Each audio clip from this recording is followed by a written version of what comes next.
रहीम अस्सलाम वालेकुम। आज जो पेपर हम आपका स्टडी करेंगे और डिस्कस करेंगे वो है biology 9th class paper chapter number 2 study of malaria.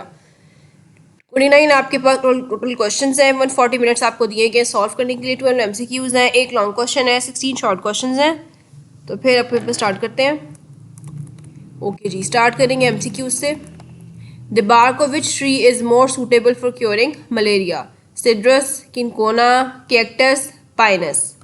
अब इन चारों ऑप्शन में से सबसे पहला ऑप्शन जो इरेलीवेंट है वो आपके पास है कैक्टस, क्योंकि कैक्टस एक फ्लैशी स्टेम वाला आपके पास प्लांट है, ज़्यादातर सहरा में पाया जाता है, लेकिन नॉर्मली आप इसको अपने इर्द गिर्द भी देखेंगे लोगों ने अपने घरों में भी रखा होता है।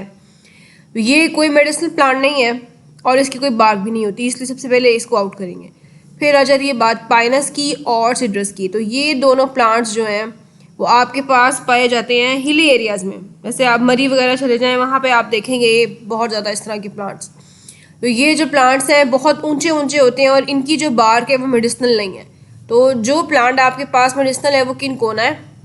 इसके अंदर से जो मटेरियल निकलता है उसको हम यूज़ करते हैं मलेरिया को क्योर करने के लिए। तो ये आपका राइट ऑप्शन है किनकोना। नेक्स्ट आपका MCQs है the bark of cinchona contain a chemical gum, quinine, glue, honey. इसमें सबसे पहले आप देखेंगे कि हनी जो आपका ऑप्शन है वो इरेलीवेंट है, क्योंकि किसी भी ट्री को कट करने से हनी उसमें से नहीं निकलता या किसी इंजरी की वजह से वहाँ से हनी नहीं निकलता। ग्लू और गम जो आपके पास हैं ये दोनों चीज़ें आपके पास अक्सर ट्रीज़ में से निकलती हैं। ज़्यादातर ट्रीज़ जो है वो किसी किस्म की इंजरी कॉज होने पे इस तरह का मटेरियल जो है वो वुड कट होने पे निकलता है या बार्क डैमेज हो तो निकलता है, या फिर अक्सर बच्चे जो है वो स्टेम को जब तोड़ते हैं तो उसमें से भी कुछ लिक्विड निकलता है वाइट कलर का। तो गम और ग्लू जो है ये आपके पास ट्रीज़ में से आपको मटेरियल मिल जाता है, लेकिन हमें कौन सा मटेरियल रिक्वायर्ड है यहाँ पे? किनकोना बार्क में से कौन सा केमिकल निकलता है? तो वो आपके पास क्विनीन है। इसी केमिकल से मेडिसिन बनती है मलेरिया को क्योर करने की। ओके जी, नेक्स्ट आपके पास MCQ है who started to know about the malaria? Haeckel, Laveran, Ross और मेंडल। सबसे पहले हम देखेंगे कि इसमें इरेलीवेंट ऑप्शन कौन सा है आपका, तो वो है मेंडल, क्योंकि मेंडल ने जेनेटिक्स पे काम किया था। नेक्स्ट आपके पास आ जाता है हैकल। हैकल जो है उसने क्लासिफिकेशन पे काम किया था, उसने इस मलेरिया को स्टडी नहीं किया था। फिर आपके पास आते हैं रॉस और लेवारन। तो हमने पहले ये चेक करना है कि सबसे पहले किसने काम किया था, तो वो आपके पास है लेवारन। लेवारन ने आपके पास सबसे पहले काम किया था, उसके बाद रॉस ने काम किया था। ये देखें जी, a French army physician Laveran began to research for the cause of malaria. उसके बाद रॉस की बारी आई थी। Okay, in which year AFA King listed his 20 observations? 1883, 1888, 1887, 1889। एक ही ईयर है जिसमें उसने काम किया है, बाकी तीन के तीन ईयर जो है वो रेलिवेंट है। तो वो आपके पास राइट ऑप्शन है 1883। 1883 में आपके पास AFA किंग ने 20 ऑब्जर्वेशंस अपनी लिस्ट की थी। ठीक है, ये आपकी बुक से। In 1883, a physician AFA King listed 20 observations. Okay, आगे चलते हैं।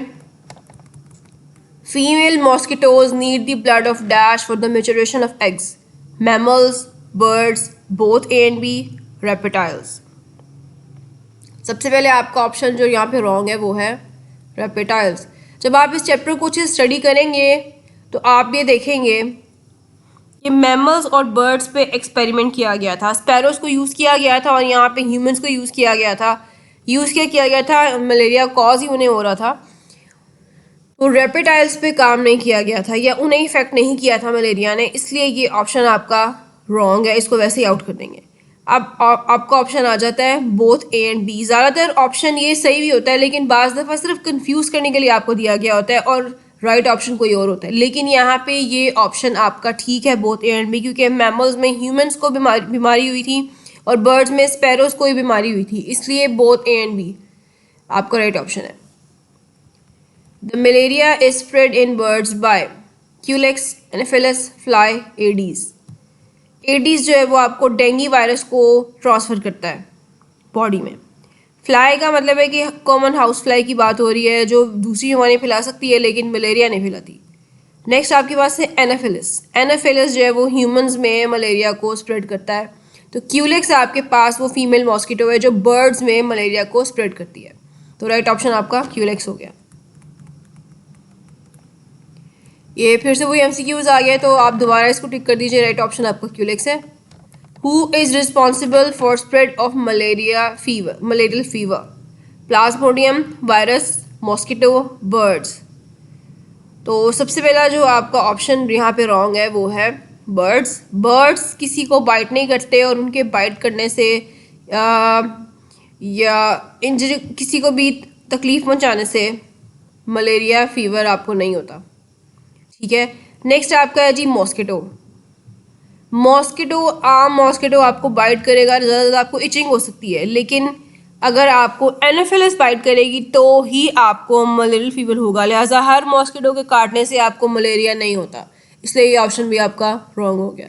नेक्स्ट आपके पास आ जाते हैं जी वायरस। यहाँ पे कॉमन वायरस की बात नहीं हो रही, स्पेसिफिक एजेंट पूछा है उसने आपसे जो कि मलेरियल फीवर कॉज करते थे, वो आपका है जी प्लाज्मोडियम। आपका राइट ऑप्शन है। Ross found Plasmodium multiplying in stomach, blood, both A and B, salivary glands. salivary glands आपका सबसे पहला ऑप्शन है जो इररेलेवेंट है, क्योंकि salivary glands में प्लाज्मोडियम तब आता है जब मॉस्किटो ने किसी को बाइट करके उसकी ब्लड में ट्रांसफर करना हो प्लाज्मोडियम। ठीक है, तो ये आपका ऑप्शन जो है वो गलत हो गया। नेक्स्ट आपके पास है बोथ ए एंड बी, तो ये ऑप्शन बी रॉन्ग है, क्योंकि रॉस ने प्लाज्मोडियम को स्टमक में, मॉस्किटो के स्टमक में मल्टीप्लाई होते हुए देखा था। प्लाज्मोडियम की जो लाइफ साइकिल है वो दो हिस्सों में होती है, एक आधी उसकी मॉस्किटो में होती है, आधी ह्यूमंस में होती है। तो ब्लड में वो ह्यूमंस की ट्रांसफ़र करता है, ह्यूमंस की ब्लड में प्लाज्मोडियम मल्टीप्लाई होता है, लेकिन मॉस्किटो के स्टमक में जो है वो प्लाज्मोडियम मल्टीप्लाई होता है। ठीक है, तो रॉस ने उसको मॉस्किटो के स्टमक में मल्टीप्लाई होते हुए देखा था। आपकी बुक से भी देख लेते हैं।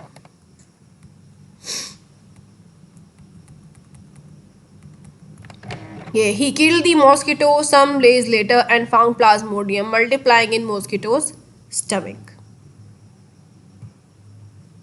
ठीक है जी, तो स्टमक आपका राइट ऑप्शन है। नेक्स्ट आपका है mosquito that transfer dengue fever, aedes, culex, anopheles, none of these. None of these को सबसे पहले आउट करेंगे। एनोफिलस आपके पास ह्यूमंस में मलेरिया कॉज करता है, क्यूलेक्स स्पैरोज में कॉज करता है मलेरिया, डेंगी फीवर आपके पास एडीज मॉस्किटो कॉज करता है। ठीक है, ये ट्रांसफर करता है, तो ये आपका राइट ऑप्शन है। In dengue fever which cells are shorten, platelets, leukocytes, white blood cells, organs. Organ को सबसे पहले आउट करेंगे, इरेलीवेंट है। उसके बाद ल्यूकोसाइट्स जो है वो वाइट ब्लड सेल्स का एक की टाइप है, और ये दो आपके सेल्स हैं जो सबसे ज़्यादा इफेक्ट होते हैं, वाइट ब्लड सेल्स और प्लेटलेट्स, लेकिन सबसे ज़्यादा प्लेटलेट्स इफेक्ट होते हैं, इसलिए ये आपका राइट ऑप्शन है। ये भी राइट ऑप्शन है, लेकिन प्लेटलेट्स आपके ज़्यादा इफेक्ट होते हैं। नेक्स्ट आपका है a hypothesis that is often tested and never rejected is called theory, law, principles और डार्विन। तो डार्विन यहाँ पे आपके पास एक साइंटिस्ट का नेम है, तो सबसे पहले इसको आउट करेंगे। उसके बाद प्रिंसिपल्स या लॉ और थ्योरी। लॉ और प्रिंसिपल एक ही चीज़ है। लॉ और प्रिंसिपल जो है वो आपके पास तब बनता है जब आपका पूरा प्रोसीजर कंप्लीट हो जाता है, यानी आपने एक चीज़ को ऑब्जर्व किया, उस पर एक्सपेरिमेंटेशन की, फिर आपने हाइपोथेसिस बनाई, और हाइपोथेसिस अगर आपकी रिजेक्ट ना हुई फिर आप बनाते हैं थ्योरी। तो ये राइट ऑप्शन आपका थ्योरी है। थ्योरी अगर आपकी मज़ीद एक्सपेरिमेंटेशन के बाद भी सही प्रूव हो रही हो तो फिर हम उस चीज़ को लॉ बना लेते हैं, लेकिन यहाँ पे आपका राइट ऑप्शन है थ्योरी। ओके, एमसीक्यूज आपके कंप्लीट हो चुके हैं, अब आपके शॉर्ट क्वेश्चंस की बारी है। Define bio informatics. इस क्वेश्चन की सिर्फ डेफिनेशन है, वो भी 2 मार्क्स की। आपका जो चैप्टर है उसके लास्ट, जो सबसे लास्ट टॉपिक है उसके लास्ट पैराग्राफ में ही डेफिनेशन दी गई है, वहाँ से आपने इसको प्रिपेयर करना है और एग्जैक्टली आपने वो ही डेफिनेशन लिखनी है जो कि आपकी बुक में दी गई है। Bioinformatics refers to the computational and statistical techniques for the analysis of biological data. ये आपकी डेफिनेशन है। ठीक है, what is difference between theory and law. जैसा कि आपको ऊपर भी बताया कि थ्योरी जो है वो हाइपोथेसिस, अगर आपने एक हाइपोथेसिस दिया है और वो रिजेक्ट ना हो आपके एक्सपेरिमेंटेशन के बाद, तो वो आपके पास क्या होती है, थ्योरी होती है। लेकिन अगर उस थ्योरी को मज़ीद एक्सपेरिमेंटेशन के बाद भी सपोर्ट मिलती रहे तो वो आपका लॉ बन जाता है। ठीक है। The hypothesis that stand the test of time, often tested, never rejected, are called theories. A theory is supported by great deal of evidence. तो पहले आप लिखेंगे दोनों की डेफिनेशन, उसके बाद आप दोनों की एग्जांपल देंगे। If a theory survives such doubtful approach and continues to be supported by experimental evidence, it becomes a law or principle.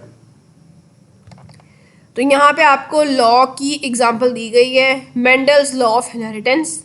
Theory की जो एग्जांपल है, ई बीप्स तालीम तरबियत और इम्तहानों की तैयारी का जदीद और अपनी किस्म का एक मुनफरिद निज़ाम है जो आपको घर बैठे ऑनलाइन तरीके से ना सिर्फ इम्तहानों की तैयारी खसूसी अंदाज में करवाता है, बल्कि ये भी बताता है कि आपकी अब तक की तैयारी का मायार क्या है, तैयारी में क्या क्या खामियां हैं, ये खामियां कौन सी किताब के कौन से हिस्से में हैं, कौन सी गलती आप बार बार दोहराते हैं और अब तक के दिए गए पर्चों में आप ये गलती कितनी बार दोहरा चुके हैं और किस किस सवाल में आपने ये गलती दोहराई है, इस गलती को दूर कैसे किया जा सकता है। इसके अलावा पर्चे हल करने की तरकीब यानी प्रेजेंटेशन में क्या क्या गलतियाँ बार बार दोहराते हैं और अब तक के दिए गए पर्चों में वो गलतियाँ आप कितनी बार दोहरा चुके हैं और किस किस पर्चे में आपने ये गलती दोहराई है और इस गलती को दूर कैसे किया जा सकता है। आपकी लिखाई यानी हैंड राइटिंग का मायार क्या है और उसको कैसे बेहतर किया जा सकता है। थ्योरी की जो एग्जांपल है वो मैं आपको बताती हूँ। थ्योरी की एग्जांपल आपके पास है the theory of natural selection, जो कि डार्विन ने पेश किया था। ये आपके पास उसकी एग्जांपल है। नेक्स्ट क्वेश्चन है आपका, write down observations of AFA king about malaria. Okay, तो आपकी बुक में 4 ऑब्जर्वेशंस दी हुई हैं, उनमें से कोई सी 3 या सारी 4 भी आप लिख सकते हैं, कोई प्रॉब्लम नहीं है। लेकिन चूंकि 2 मार्क्स का क्वेश्चन है इसलिए आप 3 भी लिख देंगे तो आपको मार्क्स मिल जाएंगे। Some important observations of King were people who slept outdoors were more likely to get malaria than those who slept indoors. People who slept under the fine nets were less likely to get malaria than those who did not use such nets, and individuals who slept near a smoky fire usually did not get malaria. Okay, on the basis of these observations, King suggested a hypothesis. Mosquitoes transmit plasmodium and so are involved in the spread of malaria. ये उसकी 4 observations थी। इनमें से कोई सी 3 जो best आपको आती हैं वो आप लिख सकते हैं और आपको 2 मार्क्स मिल जाएंगे। नेक्स्ट क्वेश्चन है, व्हाट इज इंक्यूबेशन पीरियड। इसकी भी डेफिनेशन आपकी बुक में मेंशन है, आपने वैसे ही ये लिखनी है, ठीक है, खुद से नहीं बनानी। ये अभी हम आपकी जो बुक है वहाँ से ढूंढ लेते हैं, लेकिन आपको इंक्यूबेशन पीरियड की डेफिनेशन वैसे पता होनी चाहिए। तो जब आपको कोई भी मॉस्किटो बाइट करेगा तो उसके बाइट करने से लेके जब तक आपको सिम्टम्स शो नहीं हो जाते, वो जो आपका टाइम पीरियड है उसे कहते हैं इंक्यूबेशन पीरियड। ये आपकी डेफिनेशन है, incubation period, the period between the entry of parasite in host and the appearance of symptoms. ये आपने एग्जैक्टली ऐसे लिख देनी है और इंशाल्लाह आपको पूरे मार्क्स मिल जाएंगे। नेक्स्ट भी वही क्वेश्चन आ गया, कोई बात नहीं, फिर से आप लिख लीजिएगा definition. What does the word malaria means. Malaria का क्या मतलब है, तो इसमें आप बताएंगे कि मलेरिया जो है वो 2 वर्ड मेला और एरिया से ड्राइव किया गया है, और मेला का मतलब है बैड और एरिया का मतलब है एयर, ठीक है। और कौन सी लैंग्वेज है, the Italian words Mela means bad and area means air. तो ये आप लिख देंगे, ठीक है। और ये भी आपने थोड़ा सा एक्सप्लेन कर दीजिएगा इसमें कि क्यों ऐसा था। उसकी रीज़न ये, it was thought that stagnant water of marshes poison the air and as a result of breathing in this bad air people got malaria. ये लाइन आप बाद में लिखिएगा ताकि थोड़ी सी एक्सप्लेनेशन हो जाए और आपका क्वेश्चन जो है वो अच्छे से एक्सप्लेन भी हो जाए। नेक्स्ट क्वेश्चन है जी आपके पास, write down 2 symptoms of dengue fever. Dengue fever के बहुत सारे सिम्टम्स हैं, लेकिन आप जो सिंपलेस्ट किस्म के सिम्टम्स हैं आप वो लिख दीजिएगा। इसमें आप लिख सकते हैं high fever and pain in joints, ठीक है। ये 2 सिम्टम्स आप लिख सकते हैं easily. Why is dengue fever dangerous for humans?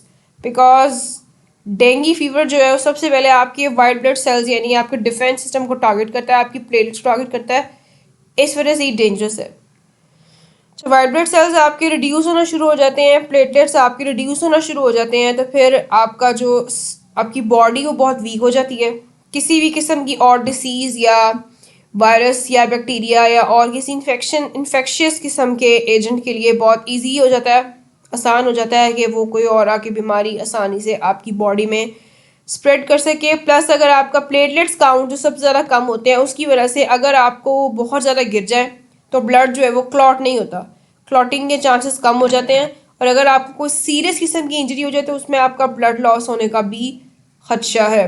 तो इसलिए डेंगू फीवर जो है वो बहुत डेंजरस है। ठीक है,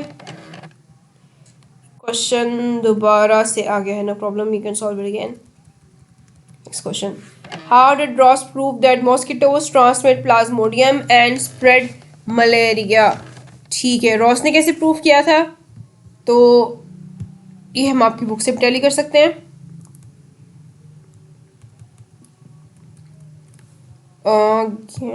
क्वेश्चन, यस, ठीक है। रॉस ने जो हाइपोथेसिस बनाई थी वो अपनी ऑब्जर्वेशंस की बेस पे बनाई थी।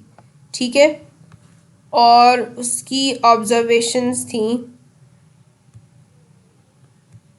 ये उसकी ऑब्जर्वेशंस थी, mosquitoes transmit plasmodium and so are involved in the spread of malaria. ये जो उसकी 4 ऑब्जर्वेशंस थी उसकी बेस पे उसने ये हाइपोथेसिस बनाई थी कि प्लाज्मोडियम जो है वो ट्रांसमिट कौन करता है? मॉस्किटोज ट्रांसमिट करते हैं। ठीक हो गया। नेक्स्ट उसने मज़ीद रिड्यूस किया था, plasmodium should be present in mosquitoes, a mosquito can get plasmodium by biting a malarial patient. ठीक है, ये आपका आंसर है कि उसने इन ऑब्जर्वेशन की बेस पे जो है वो कंक्लूड किया था कि प्लाज्मोडियम, मॉस्किटोज ट्रांसफ़र करते हैं प्लाज्मोडियम को। Okay, next question, why Ronald Ross used sparrows in his experiment? Experiment में उसने स्पैरोज को क्यों यूज़ किया था? 2 रीजंस आपने देनी है। सबसे पहला रीज़न तो ये है कि जब भी कोई साइंटिस्ट एक्सपेरिमेंट करते हैं अपनी कोई हाइपोथेसिस को या अपनी किसी थ्योरी को टेस्ट करने के लिए, वो कभी भी ह्यूमंस को इस्तेमाल नहीं करते डायरेक्टली, क्योंकि ये बहुत अनएथिकल सी बात है। और अगर आप बाज़ दफ़ा आपका वायरस इतना सीवियर किस्म का भी हो सकता है, सब वायरस और बैक्टीरिया बहुत डेंजरस होते हैं, कोई भी इन्फेक्शियस आपका एजेंट है बहुत डेंजरस होता है। किसी भी इंसान की जान इतनी जो है वो सस्ती नहीं है कि आप उस पर एक्सपेरिमेंट करें और उसको ज़ाया कर दें। तो इसलिए बहुत अनएथिकल सी बात होती है। और अक्सर आपने देखा होगा कि लैब्स में जो एक्सपेरिमेंट करते हुए लोग, वो जो साइंटिस्ट होते हैं, वो मंकीज़ को यूज़ कर लेंगे, माउस को, चूहों को इस्तेमाल कर लेते हैं, खरगोश इस्तेमाल कर लेते हैं, लेकिन इंसानों पे एक्सपेरिमेंट करना जो है वो बहुत अनएथिकल है और ये बहुत सीरियस किस्म की बात है। जितने वायरस भी आज तक आए हैं वो सब बहुत डेंजरस थे। तो रॉस ने भी मलेरिया जो एक्सपेरिमेंट है उसको चेक करने के लिए क्या आया, प्लाज्मोडियम ही ट्रांसफ़र करता है कि नहीं, प्लाज्मोडियम की वजह से ही डिसीज़ जो है वो ट्रांसमिट होती है कि वो फैलती है कि नहीं, और मॉस्किटोज जो है वो स्प्रेड करती हैं कि नहीं। तो ऑलरेडी इतने इंसानों को ये बीमारी हो चुकी थी और उस पर ऑलरेडी बहुत काम चल रहा था। तो इंसानों को ऊपर एक्सपेरिमेंट ना करना जो है वो एथिकल बात है, लेकिन बर्ड्स पे या दूसरे एनिमल्स पे एक्सपेरिमेंट कर लेते हैं। तो मेन रीज़न जो थी वो यही थी कि इंसानों के ऊपर जो है वो एक्सपेरिमेंट नहीं किया जा सकता। ठीक है, लेकिन फीमेल स्पैरोज पे उसने एक्सपेरिमेंट किया था, क्योंकि एनिमल्स पे आप एक्सपेरिमेंट करेंगे जो रिजल्ट्स मिलेंगे तो फिर आप जो है वो ह्यूमंस पे जो है उसको अप्लाई कर सकते हैं। तो पहली रीज़न तो आपके पास यही थी। ठीक है, दूसरी रीज़न ये थी कि स्पैरोज पे उसने एक्सपेरिमेंट करके देखना था कि स्पैरो एक छोटा जो है वो आपके पास बर्ड है और उसको हैंडल आप इजीली कर सकते हैं। ठीक है, तो ये आपके पास 2 रीजंस हो गई। नेक्स्ट आपके पास है how hypothesis is formed. Hypothesis आपके पास कैसे बनती है?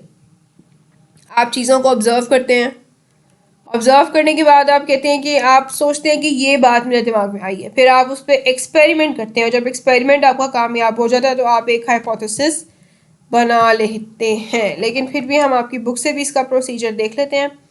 जो आपके पास हेडिंग है फॉर्मुलेशन ऑफ हाइपोथेसिस की। ठीक है, तो किस तरह बनाते हैं, किस तरह से बनाई जाती है एक आपके पास hypothesis. The tentative explanation of observation is called a hypothesis. It may be defined as a proposition that might be true. क्या आपके पास किस तरह बनाई जाती है? Biologist organizes his or her and other observations into data form and constructs a statement that may prove to be the answer of the biological problem under study.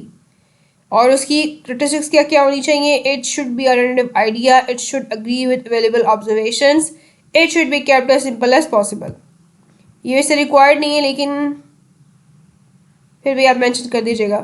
How did physicians describe malaria in early days? किस तरह से describe किया? तो वो जो आपकी early observation हैं वो आप इसमें मेंशन कर देंगे. ये जो थी आपके पास malaria and marshy areas have some relation. Quinine is an effective drug for treating malaria. Drinking the water of marshes does not cause malaria. Plasmodium is seen in the blood of malarial patients. ये आपके पास जो early observations हैं ये हैं. ठीक है. Next, in which format data is organized? Data आपके पास किस तरह से ऑर्गेनाइज किया जाता है?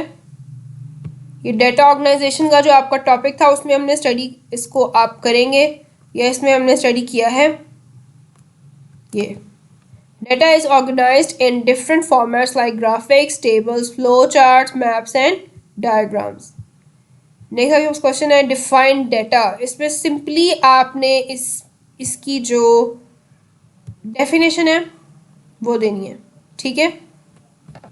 तो ये आपके पास डेफिनेशन दी हुई. Data can be defined such as the information such as names, dates और values made from observations and experimentation.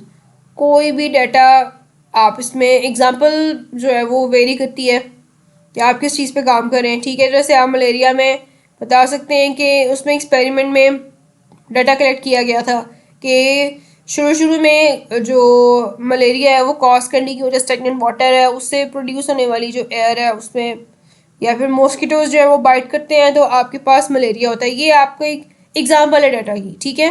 Definition आपने एस टू एस यही लिखनी है. एग्जांपल भी आप दे सकते हैं अपनी मलेरिया वाले स्टडी जो आपने केस स्टडी किया बुक में उससे आपको एग्जाम्पल बना सकते हैं. Define ratio. रेशो की भी आपको डेफिनेशन बुक में प्रोवाइड की गई है. ठीक है. डेफिनेशन आपने लिखनी कैसे? सबसे पहले आपने उसकी डेफिनेशन लिखनी है.